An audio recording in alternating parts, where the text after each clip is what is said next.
একদিন সবুজ জঙ্গলের প্রাণীরা ঠিক করল আজ হবে একটি দৌড় প্রতিযোগিতা। প্রতিযোগিতায় অংশ নেবে দুজন, দ্রুত দৌড়ানো খরগোশ আর ধীরে চালা কচ্ছপ। খরগোশ হেসে বলল, এই কচ্ছপও কি আমার সঙ্গে দৌড়াবে?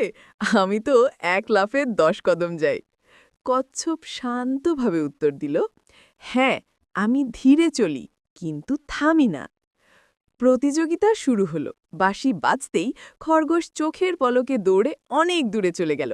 পিছনে তাকিয়ে দেখে কচ্ছপ তখনও স্টার্টিং লাইনে।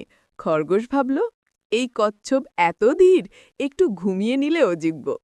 সামনে একটি বড় গাছের নিচে গিয়ে খরগোশ আরাম করে শুয়ে পড়ল। চোখ বন্ধ হওয়ার সাথে সাথেই ঘুমও এসে গেল। এদিকে কচ্ছপ থামল না, ধীরে ধীরে কিন্তু নিয়মিতভাবে সামনে এগোতে লাগল। অনেক সময় পর সে ঘুমিয়ে থাকা খরগোশকে পেরিয়ে গেল, কিন্তু তবুও থামল না।